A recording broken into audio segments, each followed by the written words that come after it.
Hello, everybody. I'm a practicing therapist and a doctoral student of psychology. Today, I want to talk about what happens when you ignore an avoidant. And it might be for a plethora of reasons. It might be because you actually, you don't have time to communicate with them. Maybe it's because you feel like you've been communicating everything and you've resulted to this, but you don't. Maybe that's not who you naturally are, but it's just become of you. Or for whatever reason, you're ending up in this dynamic. But what happens? I'm not going to talk about why you're doing it. That's up to you. And I'm not here to judge you. I want to share with you what happened so that you can understand going forward, if you're seeing some of these things, where that places in that particular moment. Okay. The first aspect that starts happening, and it might be all that happens because these are not necessarily in a row, but it can be, is the fear of loss. Avoidants may emotionally shut down due to the deep-rooted fears of losing their partner. And so if you're ignoring them, it's going to look like they're ignoring you back, but that's not really what's happening. They don't know what to do. They're not sure what to say. They're afraid to lose you, but they're also afraid of reacting to that loss because they're not really sure if that's what's happening. But they are struggling with this fear of loss.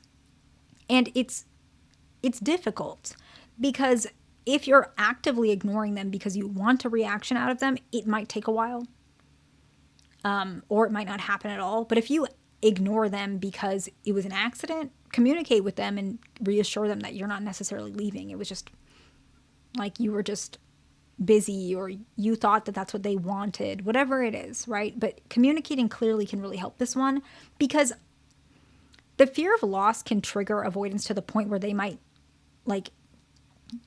deactivate to such a point where they might signal disinterest in you when it's not necessarily what's happening, because they don't know how to deal with this emotion, and their natural inclination to deal with any emotion is deactivating or detaching. So it's nothing to do with you, but you might start seeing that, which will confuse you even more, which is why I wanted to share this with you. The next one is indifference.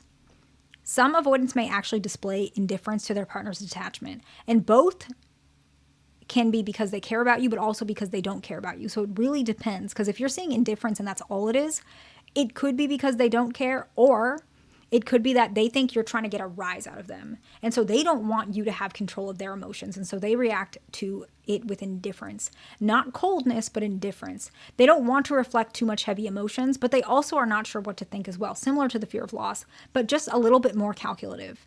They might actually directly think, okay, I think this person's trying to mess with me or trying to react, and they're trying, and I think it's immature, or I don't like it. And so they might act with indifference because they're not really happy with how you're acting. Because when they ignore you, and I'm not saying this is an excuse, by the way, absolutely not. Please understand that I'm not saying an avoidant ignoring you is an excuse, but they do that with everybody. They're not sitting there thinking, if I ignore you, I'm going to get an emotion out of you. That's not what they're doing. If you're doing that, that makes them feel a type of way, like they're actually being targeted. And so they might behave that way if they feel like you're doing that. If you're not, tell them.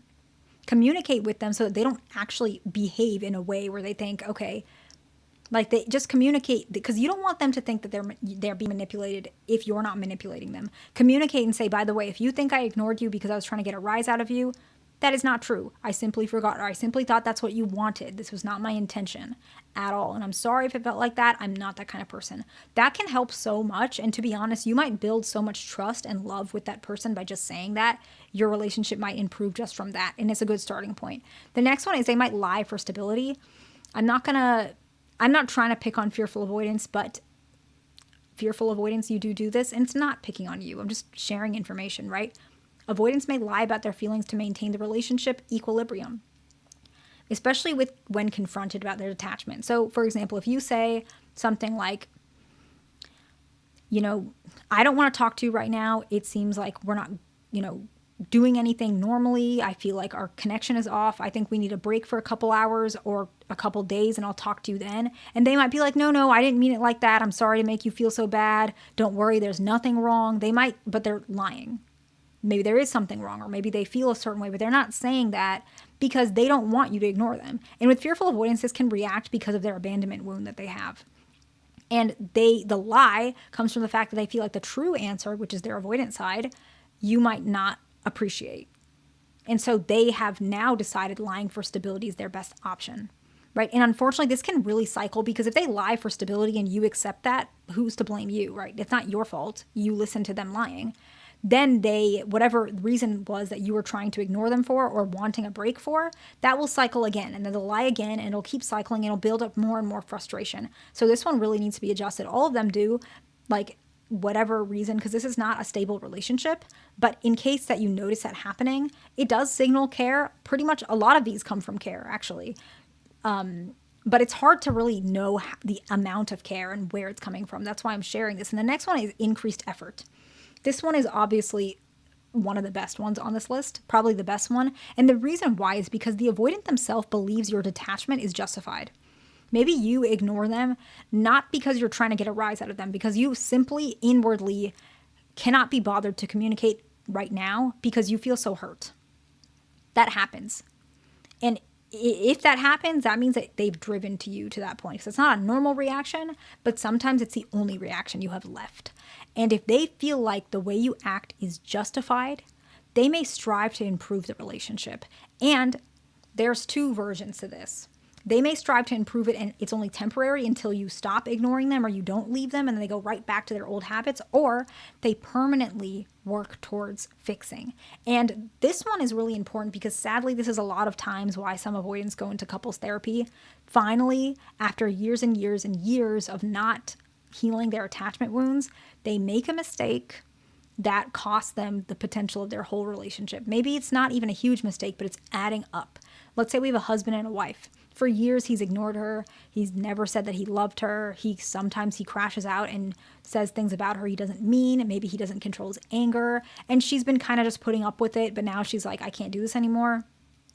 I can't talk to you much anymore. Like, we'll just act like we're married by paper, but we're going to live two separate lives. That's a huge shock because he's like, wait, I wasn't thinking that way. I was just doing my own thing. I didn't know that you were stepping out emotionally. And now he's really wanting to improve. And sometimes you're going to see two things, right? Just like I mentioned, he's very, very committed to improving and he stays that way. Or once he feels like his wife is okay again, he stops showing up to therapy and then he'll email me like a month or two later, hey, I made a mistake again. Can we start therapy again, right? And then he'll keep doing that until he finally admits, okay, you have to stay and you have to commit to this until otherwise she's going to divorce you, right? That happens. And I'm not saying male or female, it's just an example.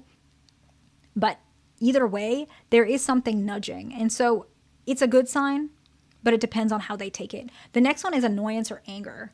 Now, if they feel like you're playing games, they don't respond well to playing games. And so if they feel like you're manipulating them, they might respond to anger or resentment. And the last one is they actually might break up with you.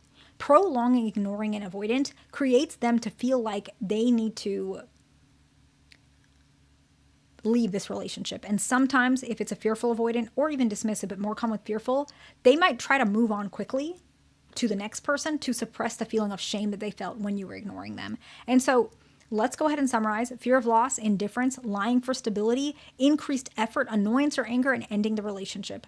I hope this video was helpful to somebody. Please like, subscribe. I'll see you in the next one.